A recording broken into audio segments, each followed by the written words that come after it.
Sabemos entonces que la columna vertebral va a ser la superposición de las vértebras que van a estar articuladas entre sí y vamos a tener que estar alrededor de 33 a 34 vértebras. Bien, vamos a tener que son 7 cervicales, 12 torácicas, 5 lumbares y de 4 a 5 coscigias. Como bien sabemos, esta columna vertebral, y ustedes lo van a ver en el desarrollo, esta va a estar recta, es decir, no va a presentar ninguna curvatura, pero a medida que el niño empieza a caminar, es decir, se pone de pie, se generan estas curvaturas que la caracterizan, que presentan convexidad y concavidad dependiendo de los segmentos. Estos van a tener distintos nombres, como puede ser cifosis, en este caso de las torácicas y las lumbares, ¿bien? Que van a tener lo que sería convexidad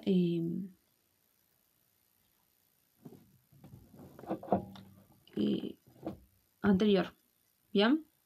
Es decir, la cervical y lumbar van a tener lordosis, porque presentan convexidad hacia anterior. En cambio, las torácicas y las sacras van a tener cifosis, van a tener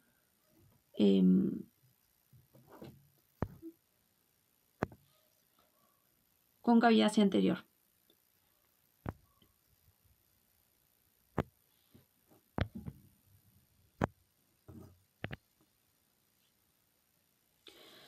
Ahora, las vértebras tipos van a ser aquellas características generales o accidentes óseos que presentan en todos los segmentos las vértebras. En verde podemos observar lo que sería el cuerpo vertebral. Bien, van a tener como característica general que van a tener una convexidad hacia anterior y una concavidad hacia posterior, conformando lo que sería el foramen vertebral. En su cara superior y va a tener una cara inferior también. Luego tenemos hacia posterior de este cuerpo lo que sería el arco vertebral, que es aquello que se encuentra posterior. En este está unido al cuerpo por lo que serían los pedículos, que sería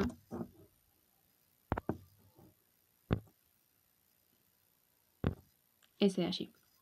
Ese sería el pedículo vertebral. Hacia los laterales podemos observar lo que serían las apófisis transversas, que van a ser aquellas saliencias que van a tener un extremo libre, que van a ser estas que podemos observar aquí. Hacia posterior vamos a encontrar lo que serían las láminas vertebrales, que van a terminar uniendo lo que sería la apófisis espinosa, que se van a dirigir hacia posterior. Ahora bien, también tenemos apófisis articulares. Estas van a estar en la base de lo que sería la apófisis transversa. Estas van a ser las dos superiores y estas las dos inferiores. Como característica general vamos a encontrar esto en todas las vértebras.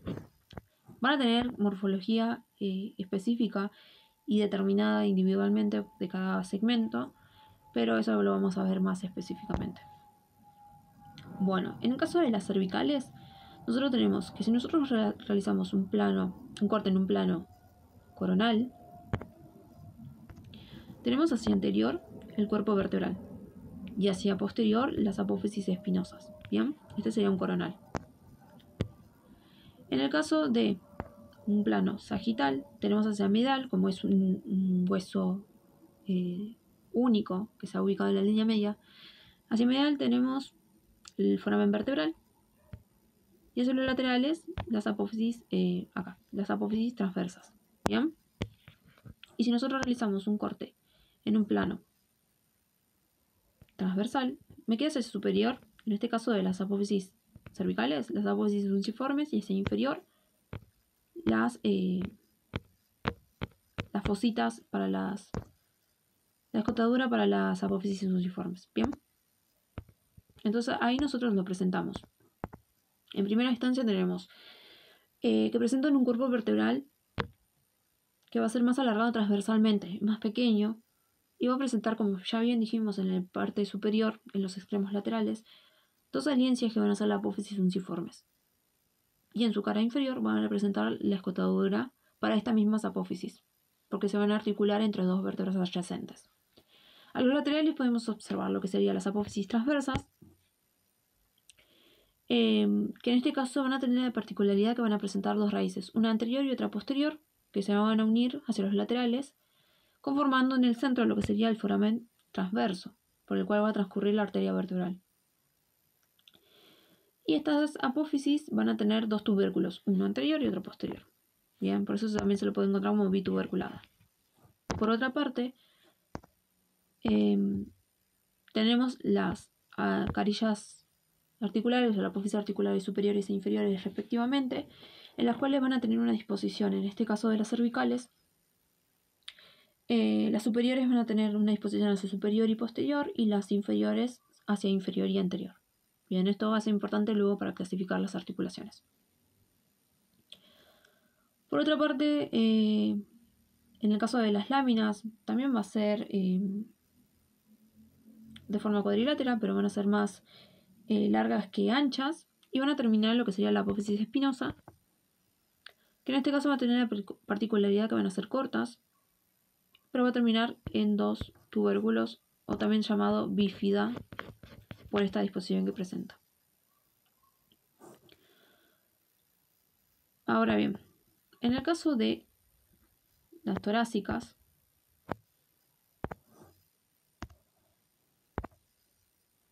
tenemos que en el caso del cuerpo vertebral, una vez que nosotros ya lo pusimos en posición anatómica, va a tener una forma más redondeada, ¿bien? Y va a presentar en sus caras laterales lo que serían las fositas costales, ¿bien? Para articularse con las costillas. Esto es algo que se va a ver específicamente en esplagno. Hacia posterior tenemos los podículos vertebrales, como ya bien dijimos, y tenemos las apófisis articulares superiores e inferiores. En este caso, las superiores van a tener una disposición vertical hacia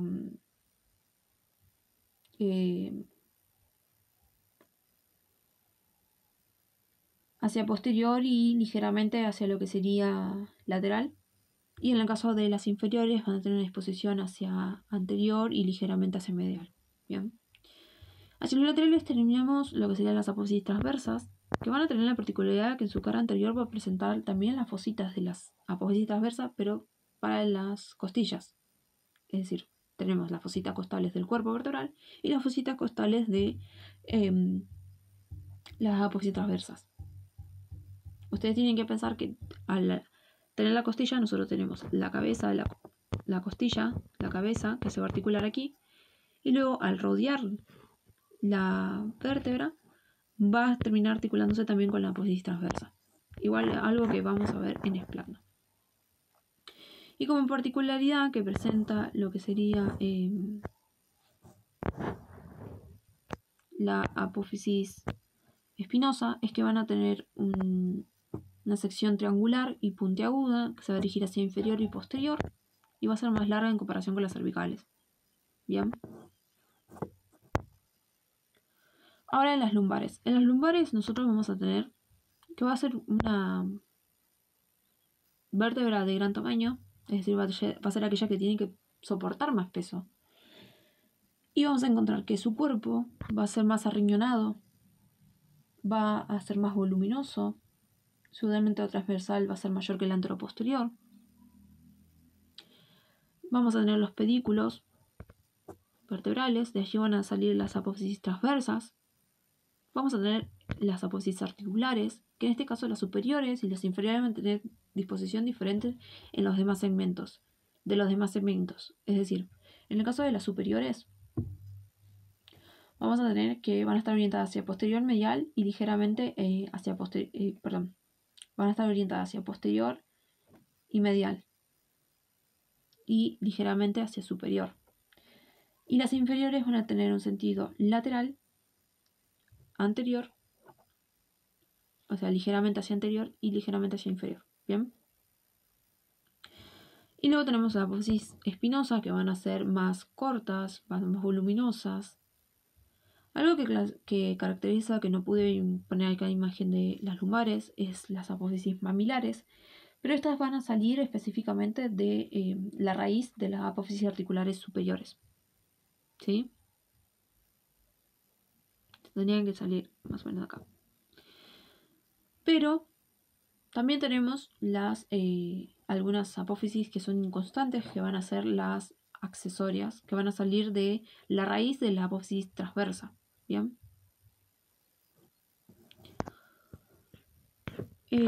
Algo que yo dije es que esto del sacro lo puse más que nada para poder explicar algo con respecto a las vértebras. Este hueso lo vamos a ver más específicamente en miembro inferior. Nosotros sabemos que las vértebras las vamos a clasificar como hueso corto, ¿bien? Porque tiene que soportar el peso, la distribuye y demás. Ahora bien, la Target, por una parte, habla que esta superposición de vértebras que van a conformar la columna vertebral lo va a determinar y va a ser un hueso irregular. Lo mismo va a ocurrir con el sacro. Al ser esa superposición y osificación de lo que serían las vértebras sacras, van a conformar un hueso irregular. Van a tener función de protección, porque van a proteger lo que sería la pelvis, los músculos, los órganos pelvianos. Van a conformar palanca por lo que serían las apófisis espinosas, ya que van a movilizar los distintos músculos del dorso y de otras regiones. Va a ser corto porque tiene que soportar este peso, redistribuirlo y eso. Pero hay otra clasificación según Rubier en la cual lo trata como un hueso plano, específicamente por su función de protección. Mientras ustedes puedan justificar cuál es cuál, con eso está más que perfecto. Bien. En el caso del atlas y del axis va a suceder que no van a ser iguales a las demás vértebras cervicales. En el caso del atlas va a presentar dos masas laterales y dos arcos, uno anterior y otro posterior. Bien. En el caso del arco anterior vamos a tener que presentar un tubérculo anterior, que es este que podemos observar acá. Y en la cara posterior de ese arco, que nosotros lo vemos de ahí, más o menos, vamos a encontrar una fosita, que es la fosita para el diente del axis. En el arco posterior vamos a tener el tubérculo posterior. Es decir, no vamos a tener lo que sería la apófisis espinosa específicamente. Y hacia los laterales tenemos las masas laterales que van a estar conformadas por las apófisis articulares superiores e inferiores. Y las apófisis transversas que van a terminar conformando también lo que sería el foramen vertebral. Transverso, perdón, para la arteria vertebral. Eso por una parte. En el caso del axis vamos a encontrar que presenta características similares a lo que serían las vértebras cervicales, es decir, va a tener la apófisis espinosa bífida, las apófisis transversas bituberculadas,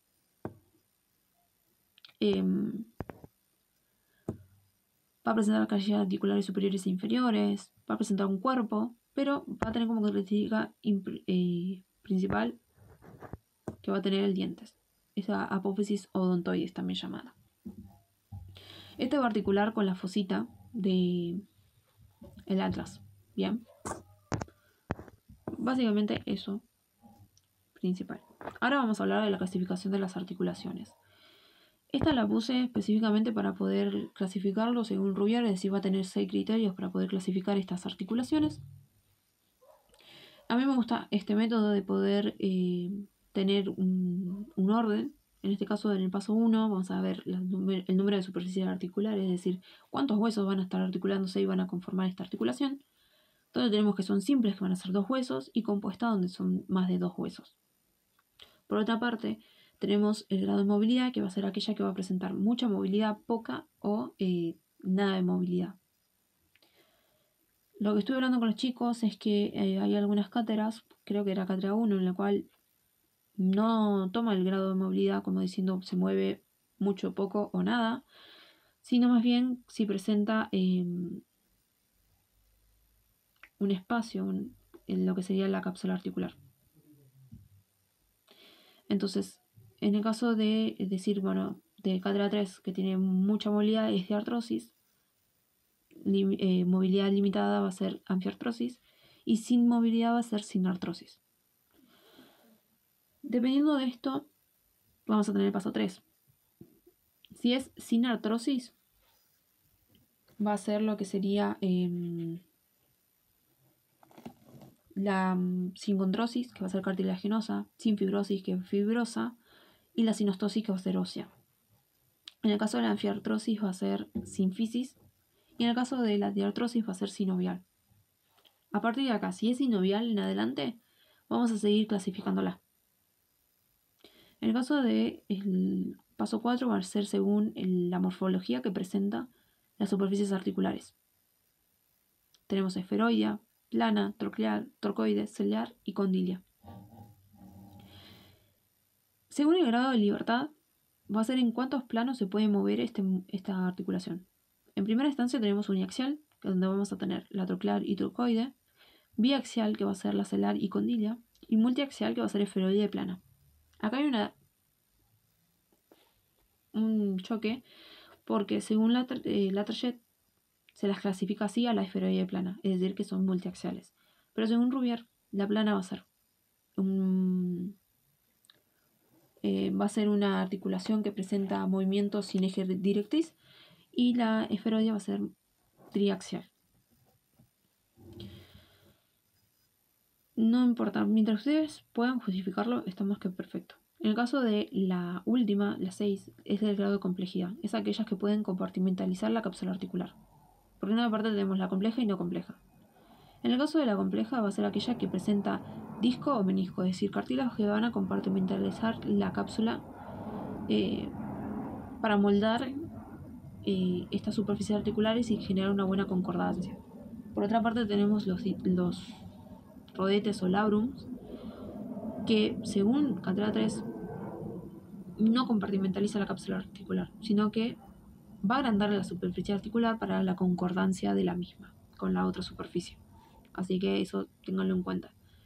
Es compleja cuando tiene disco o menisco, y es no compleja cuando presenta labrum o no presenta nada.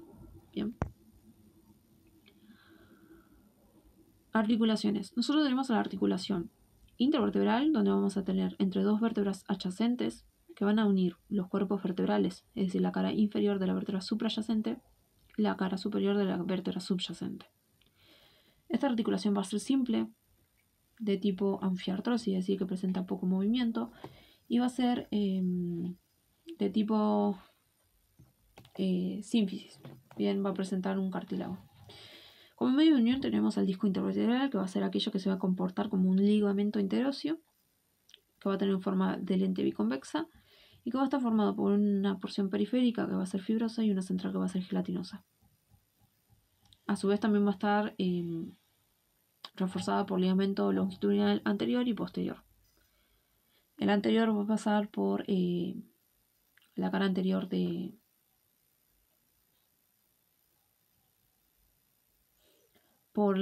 la cara posterior, de lo que sería los cuerpos vertebrales.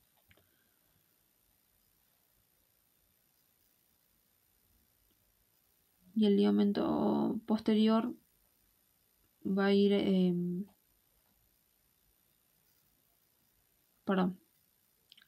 anterior va a ir por la cara anterior de los cuerpos vertebrales y el disco intervertebral, y el ligamento posterior por la cara posterior.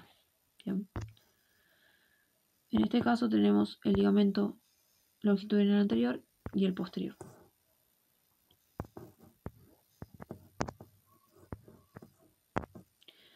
Luego tenemos las articulaciones hipofisarias. Esto es lo que hablábamos de la disposición de las las apófisis articulares superiores e inferiores respectivamente. Como sabemos, van a articular estas apófisis articulares de dos vértebras adyacentes, por lo tanto va a ser simple, de tipo de artrosis, presenta mucho movimiento. De tejido interpuesto sinovial, va a ser de género plana en el caso de las cervicales y torácicas, y trocoidal a nivel lumbar. En el grado de libertad vamos a tener que es uniaxial en el caso de la lumbar y multiaxial en la cervical y torácica. Y no va a ser compleja porque no presenta compartimentalización. Como medio de unión solamente tiene la cápsula articular. Bien. Ahora tenemos otras articulaciones que son importantes y son generales en todos los segmentos. Por ejemplo, tenemos las interlaminares, es decir, entre dos láminas, que son esta que podemos observar acá.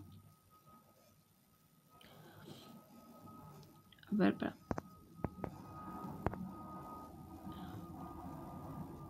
Bueno, no se las puede poner acá porque no se ve bien la disposición, pero sería entre dos láminas. Tenemos las interespinosas, que sí es esta que marqué acá. Tenemos las intertransversas, que son esta que podemos observar acá. Y luego tenemos algunas específicas, como lo son, en este caso de esta imagen, tenemos las uncovertebrales, que va a estar a nivel cervical, que son esas que hablamos de las apófisis unciformes y de las escotaduras para estas de dos vértebras adyacentes. Por ende son simple de artrosis de tipo sinovial, va a ser plana, multiaxial y no compleja.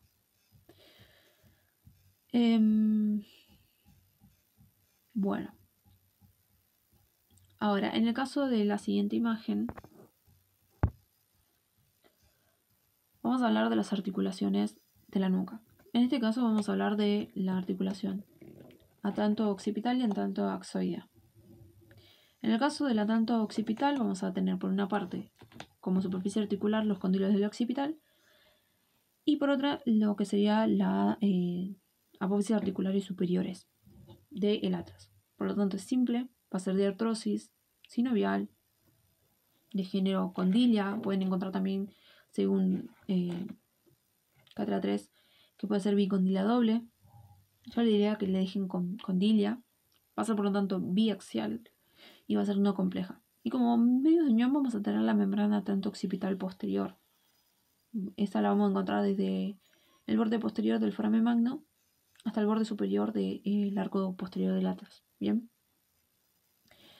Y por otra parte tenemos la atantoxoidea medial y la atantoxoidea lateral, que va a ser por una parte va a articular el atlas y el axis y van a ser dos distintas, bien, van a conformar van a unir a los dos huesos, pero van a ser dos articulaciones distintas.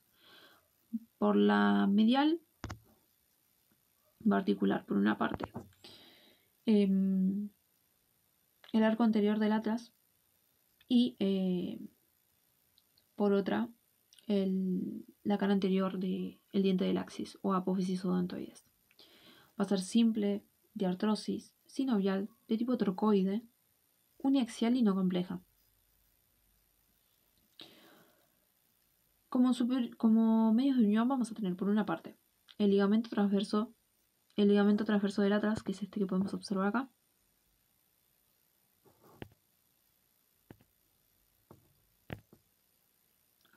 Ya. Transverso del atlas, que va a dirigirse desde una masa lateral hacia la otra, rodeando el cuerpo al diente del axis. Hay algunos autores que lo clasifican como una segunda articulación, por eso se le genera el género trocoide, y otro que es como medio unión, simplemente. Lo que tienen que saber es que de este ligamento van a salir dos fascículos, uno ascendente y otro descendente, y van a conformar lo que sería el ligamento cruciforme. El ascendente va a dirigirse hacia el occipital y el descendente hacia el cuerpo del axis. Bien. También tenemos, por otra parte, el ligamento del vértice del diente, que va a dirigirse desde el vértice del diente del axis hacia el foramen magno del occipital. Y luego tenemos los alares, que van a dirigirse desde los bordes laterales de la apófisis odontoides hacia el foramen magno. Y por otra parte tenemos lo que sería la atantoxoidea lateral, que en este caso va a ser similar a las sigapofisarias porque van a articular las apófisis articulares superiores del axis y las inferiores del atlas. Así que va a ser simple, de artrosis sinovial, de tipo plana, multiaxial y no compleja. Bien. Por otra parte tenemos los músculos del dorso. Nosotros tenemos que explicar esto y al explicarlo vamos a decir, bueno, estamos frente a una disección de lo que sería la región del dorso, donde sabemos que esto es superior, porque encontramos, podemos decir, la región de la nuca, la cabeza, el cráneo, Esto es inferior porque encontramos la región glútea, podemos ir también si está presente o se puede observar mejor la cresta ilíaca, el coxal, etc. Y estos son los laterales porque encontramos los miembros superiores. Esto generalmente lo toman en práctico, no lo toman en oral. Así que en el práctico van a explicar que tiene 4 planos musculares. De superficial a profundo tenemos el trapecio, que como sabemos van a tener que marcar por qué es el trapecio. Y van a decir, bueno, porque veo sus inserciones en la línea nucal superior, en el occipital, y veo también que se va a insertar en las apófisis espinosas. De ahí van a tener fibras ascendentes, descendentes y horizontales que van a terminar insertándose en el borde superior de la espina de la escápula, en el borde superior del acromion y en el tercio lateral del borde posterior de la clavícula. Con eso ustedes ya más que suficiente para poder decir, bueno, sí, es el trapecio. Sépanse las inserciones porque de trapecio y dorsal ancho suelen tomarlo, suelen preguntarlo. Inervación e irrigación, yo diría que inervación simplemente de trapecio y dorsal ancho. ¿Bien? Perfecto. Ahora, en el caso del dorsal ancho, sabemos que es este porque vemos inserciones en las apófisis espinosas. Está teniendo una porción, un ligamento, ¿cómo es esto?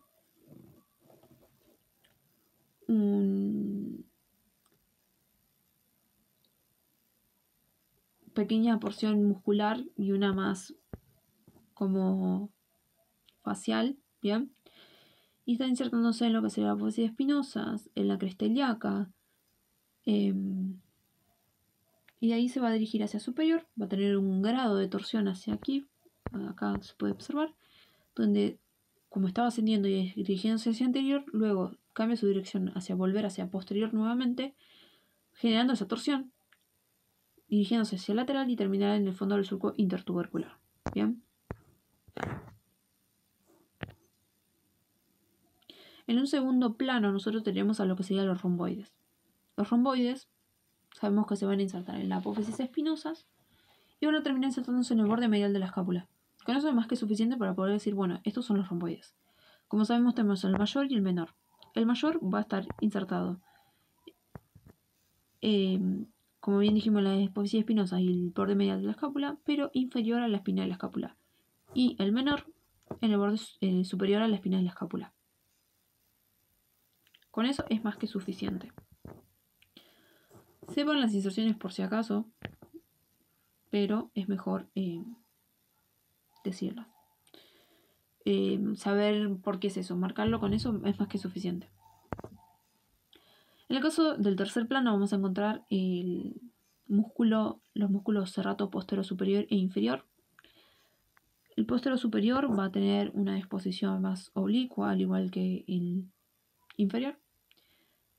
Pero vamos a ver que se va a insertar en las apófisis espinosas y ahí se va a dirigir hacia las primeras 4 costillas. Y el inferior, que es este que podemos observar acá,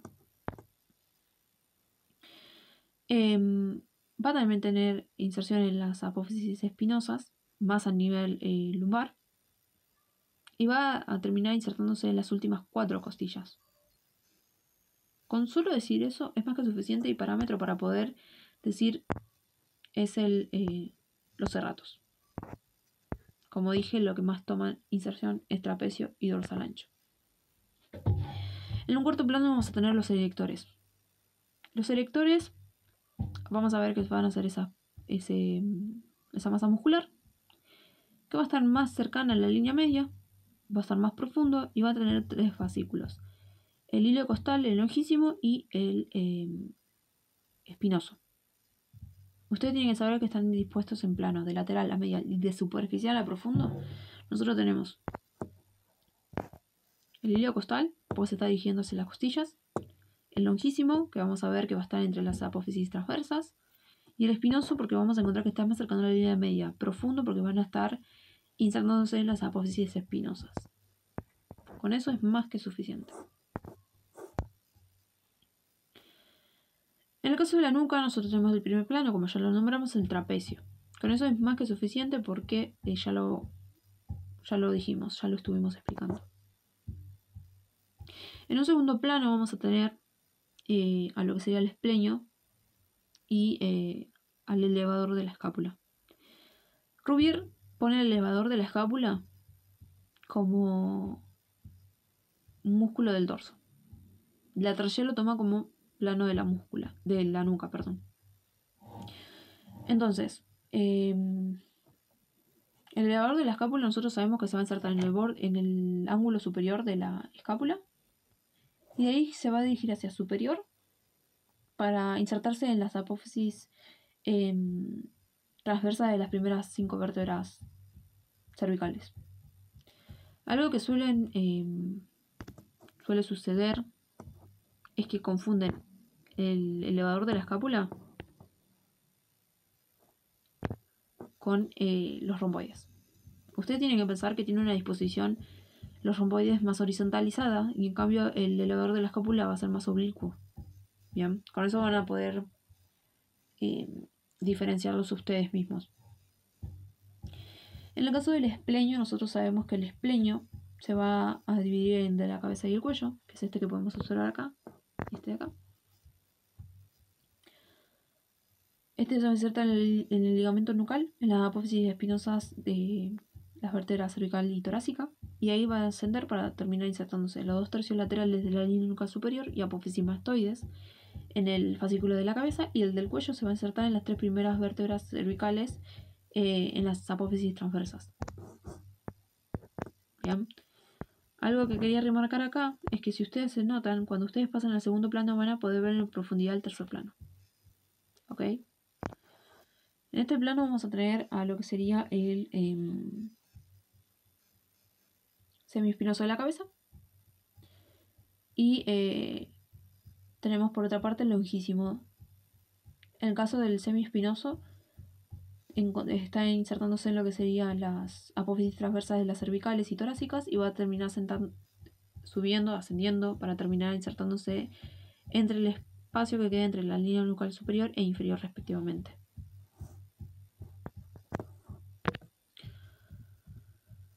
Bien, y por otra parte tenemos el longísimo de la cabeza, que se va a insertar en las últimas 4 vértebras cervicales, en las apófisis transversas, y va a terminar ascendiendo para insertarse en las apófisis mastoides. Si nosotros vamos a un cuarto plano,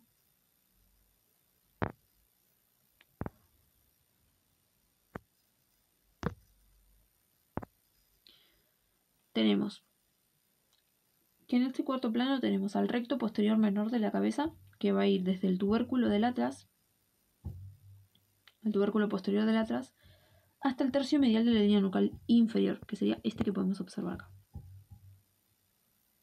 Por otra parte tenemos el músculo recto posterior mayor de la cabeza, que va a ir de la apófisis espinosa del axis hasta el tercio medio de la línea nucal inferior, que es este que vemos acá. Bien, y este acá, que está cortado. Por último tenemos los oblicuos, que va a ser el oblicuo superior de la cabeza, que va a ir desde el tercio lateral de la línea nucal inferior hasta la apófisis transversa del atlas, que es este. Y el oblicuo inferior, que va a ir desde la apófisis espinosa del atlas, del axis, hasta la apófisis transversa del atlas, que es. Con eso ya estamos con todos los planos musculares.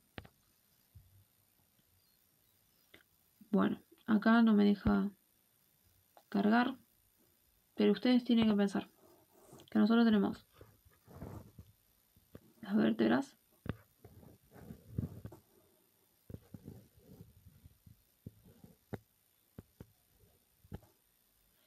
y tenemos distintos músculos. En la línea media tenemos las apófisis espinosas y hacia los laterales las apófisis transversas.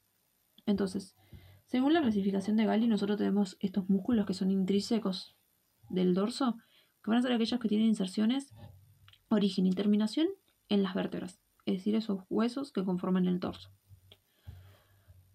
Estos músculos intrínsecos se los puede dividir en medianos y paramedianos. Medianos son aquellos que se están ubicados y tienen inserción y dirección en la línea media. Y paramedianos aquellos que son paralelos a la línea media y se ubican en los laterales. Dentro de los medianos tenemos los cortos, ¿ok? Que van a ir desde una espina, apófisis espinosa, a la otra, de 2 vértebras adyacentes. Y luego tenemos largos, que es en el caso de músculos que se van a dirigir desde una apófisis espinosa a 2 niveles superiores de vértebra o más. ¿Bien? Por otra parte tenemos los oblicuos. Esos oblicuos, que son los paramedianos,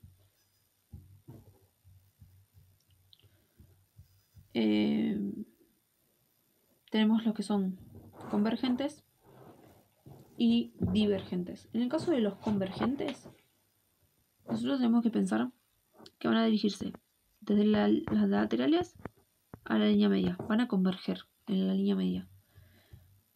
También se dividen en largos y cortos, bien, por lo que dijimos, adyacentes o 2 niveles superiores o inferiores, respectivamente. Y los divergentes van a dirigirse desde la apófisis espinosa hasta la apófisis transversa, es decir, van a diverger, van a separarse de la línea media. Y también se dividen en largos y cortos. Y por último tenemos los paramedianos, que van a ir desde una apófisis transversa a la otra, que también se dividen en largos y cortos. Bien. Yo les dejé este cuadro que es de Cátedra 3, que explica muy bien la clasificación de los distintos músculos del torso. Con ustedes saber cómo se clasifican estos músculos es más que suficiente. Y tengan un ejemplo de cada uno. Por ejemplo, en los medianos longitudinal tenemos los intertransversos, que puede ser el recto menor de la cabeza. En el caso de los intertransversos tenemos el, por ejemplo, longísimo de la cabeza. ¿Bien? Así para cada uno. En el caso de los espacios topográficos, ustedes tienen que pensar, lo que les explicaba a los chicos, es que no tengan un speech, porque cuando llegan al parcial, algo planeado que ustedes tienen, sucede que al estar nerviosos se olvidan de las cosas. Entonces, ustedes traten de tener un orden, sí, pero teniendo en base la información. Entonces, cuando ustedes le piden un espacio topográfico, lo primero que tienen que empezar es primero su ubicación. Segundo, si tiene forma, a qué se asemeja. Ahí, piensan en los límites que presenta este espacio y el contenido y si tiene o no relaciones. Bien.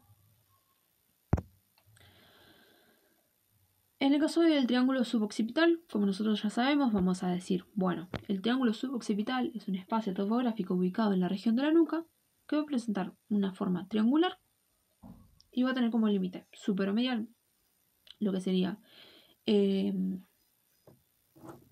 recto posterior mayor de la cabeza, hacia superolateral el músculo oblicuo superior y hacia inferior el músculo oblicuo inferior. ¿Bien? Una vez ya limitado todo eso, ustedes les explican que presenta un único contenido que va a ser el nervio suboccipital. Este va a ser el ramo posterior del primer nervio espinal cervical. Bien, es el único que atraviesa este espacio, por lo tanto es el único contenido. Ahora vamos a tener una relación profunda y superficial. En el caso de la profunda, nosotros tenemos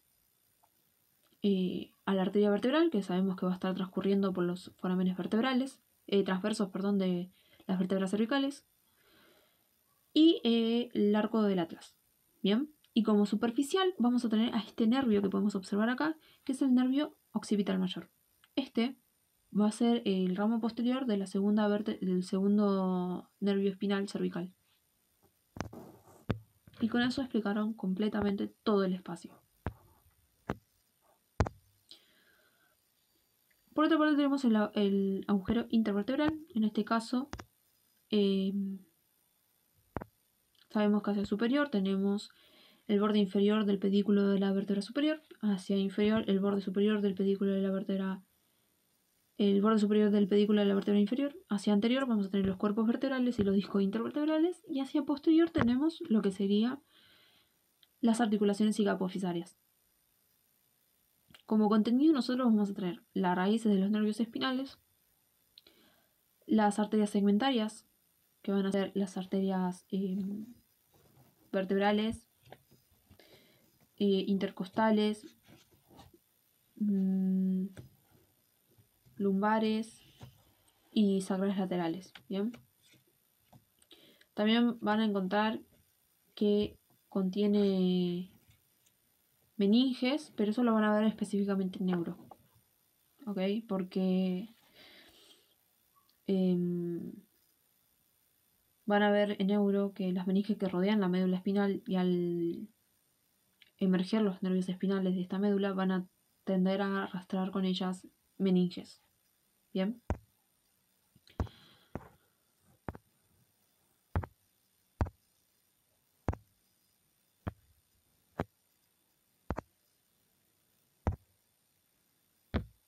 Bueno, el conducto vertebral va a ser, nosotros sabemos que tenemos el foramen vertebral, que va a estar limitado anteriormente por lo que sería la cara posterior del cuerpo vertebral, hacia posterior por las láminas y la base de la apófisis espinosa, y hacia los laterales por los pedículos y la apófisis articulares. Esta superposición de forámenes al articularse las distintas vértebras van a conformar lo que sería el conducto vertebral, que va a alojar a la médula espinal, la raíz de los nervios espinales, meninges y distintos anexos. Específicamente el contenido lo van a ver más en neuro, pero tienen que saber específicamente que las meninges van a conformar distintos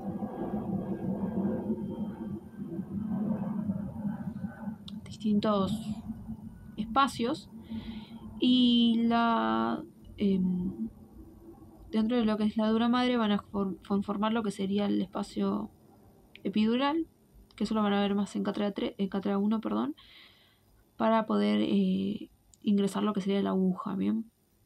Pero básicamente quédense con eso. Y nada, eso fue todo. Esta es la bibliografía utilizada. Y nada, muchas gracias por ver el video.